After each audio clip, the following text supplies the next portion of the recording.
Uma criança de 7 anos hoje em dia já detém mais informações do que o imperador teve durante toda a sua vida na época do Império Romano. Como que é? Quer um outro dado forte?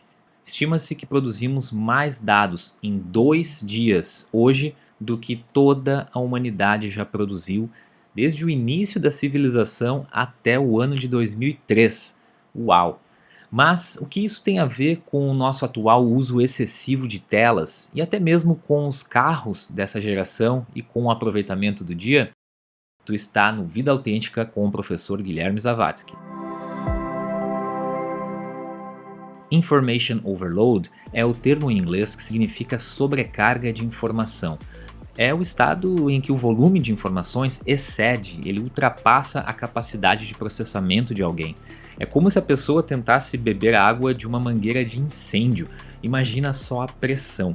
O cérebro entra num estado de fadiga, a tomada de decisão fica prejudicada e quem sofre no final das contas é a memória de longo prazo, porque não tem tempo para consolidar tudo que foi aprendido. Já o Information Overflow pode ser traduzido como transbordamento de informação. Imagina um balde que é a tua atenção. Se tu continua jogando água nesse balde, ele transborda. E tudo que transborda é perdido. Então vamos lá. A sobrecarga de informação atua na capacidade da pessoa. Ela causa o estresse, a ansiedade e essa sensação de paralisia mental. Já o transbordamento de informação atua no volume de dados disponíveis. É a tal da superficialidade, saber um pouco de tudo, mas nada a fundo. É por isso que a gente lembra de ter visto alguma coisa no Instagram de manhã, mas de noite já não consegue lembrar dos detalhes. Isso acontece porque a informação transbordou antes de ser armazenada. Ok, Guilherme, entendi, mas como isso se conecta na prática hoje em dia? O escritor e psiquiatra brasileiro Augusto Cury desenvolve uma teoria chamada Síndrome do Pensamento Acelerado. Bora fazer uma comparação. Se a gente pegar um imperador romano, como Marco Aurélio ou Júlio César, esse camarada tinha acesso ao que havia de melhor na época, mas o ecossistema de informação dele era limitado. Já uma criança de 7 anos hoje, com um tablet ou na TV, ela processa milhares de imagens em pouquíssimo tempo. Ela recebe informações sobre dinossauros, planetas, diferentes idiomas, culturas, beleza.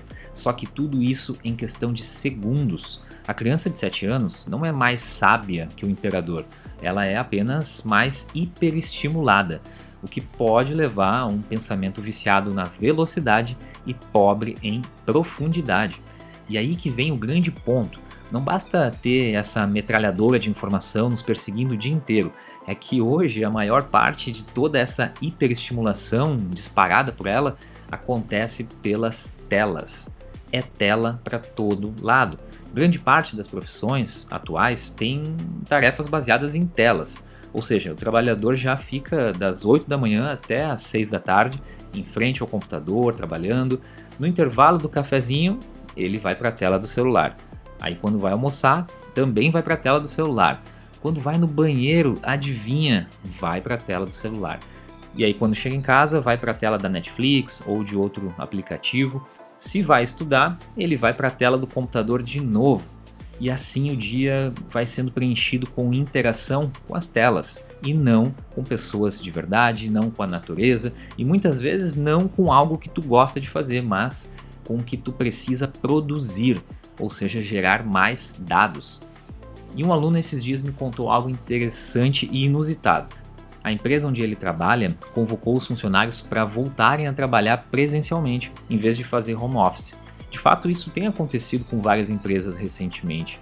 Mas adivinha para quê? Para continuar fazendo reuniões virtuais entre os colegas que estão em setores e salas diferentes.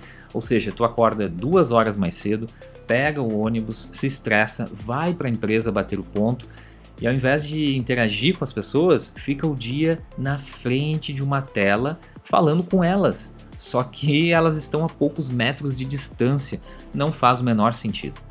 Nós já temos tela no caixa automático do mercado, dentro do elevador, dentro do ônibus, mas estava faltando um lugar para receber uma tela gigante para interagir em vez de apreciar a viagem.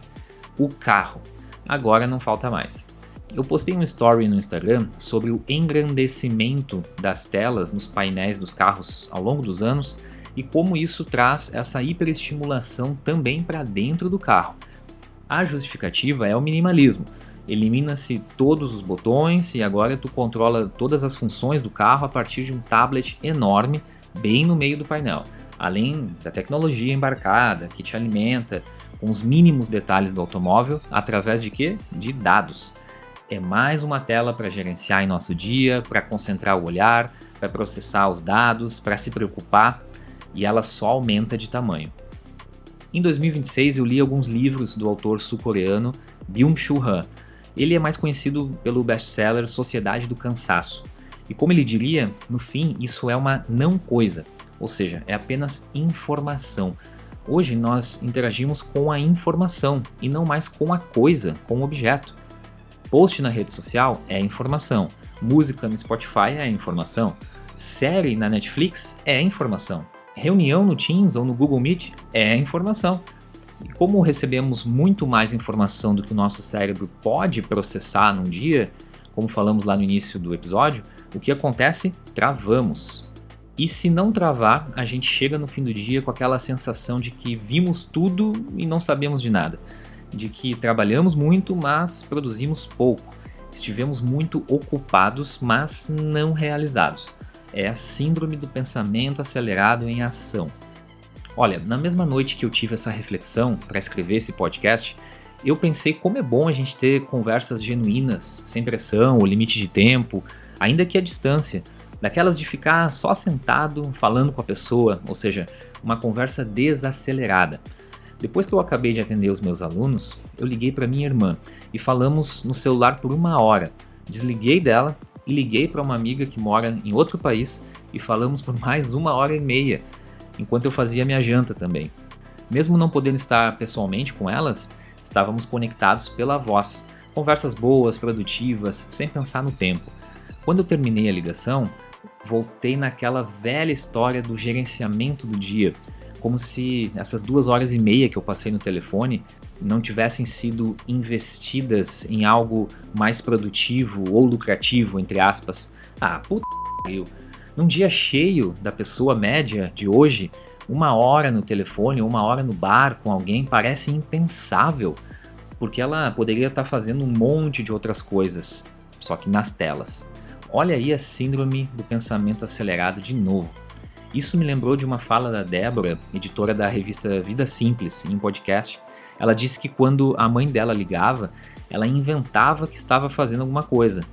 Ah, mãe, estou aqui trabalhando em tal projeto, etc.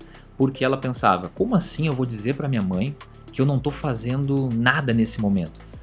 Agora, imagina expandir esse pensamento e atitude para o teu chefe, para os teus amigos, para todos os teus seguidores. Temos que estar sempre produzindo algo. Ultimamente eu tenho investido em um experimento. Convidar as pessoas para voltar a encontrar pessoalmente. Ou para uma chamada de telefone, raiz.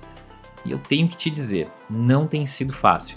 Alguns topam tomar um café, ou pelo menos fazer uma ligação, mas a maioria não tem agenda, vai ver e me avisa, ou prefere falar pelo WhatsApp mesmo, ou até pensa algo do tipo, como assim tu quer me ligar? Tu não vai te matar, né? É por isso que eu tenho buscado cada vez mais uma vida autêntica. E aí tu me pergunta, tá Guilherme, mas o que eu faço com esse balde transbordando na minha frente? Primeiro é aceitar que tu não vai dar conta de tudo, e tá tudo bem. O imperador romano não sabia o que era um buraco negro, nem como foi o cancelamento do influencer tal, muito menos quem é a nova líder do BBB. Mas ele conseguia governar bem a si mesmo. Se tu tá passando por algo parecido aí, a minha proposta para ti nessa semana é um jejum de hiperestimulação. Tenta amanhã, na primeira meia hora ou na primeira hora do dia, não ser um gerador de dados.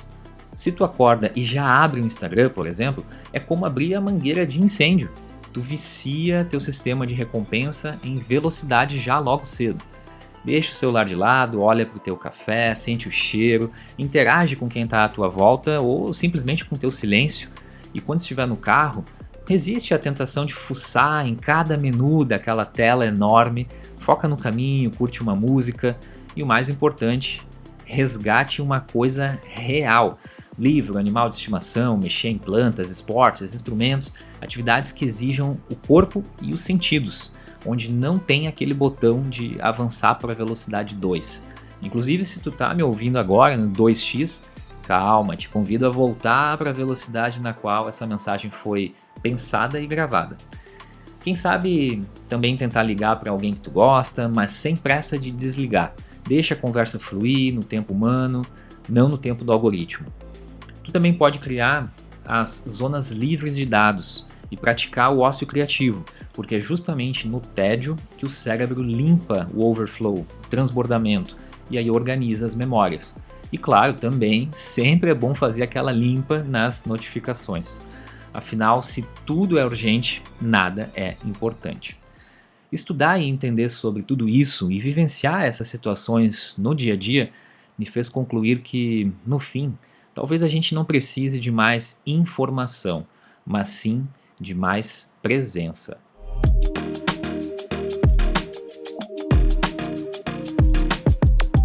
Eu tenho certeza que esse episódio faz muito sentido para ti.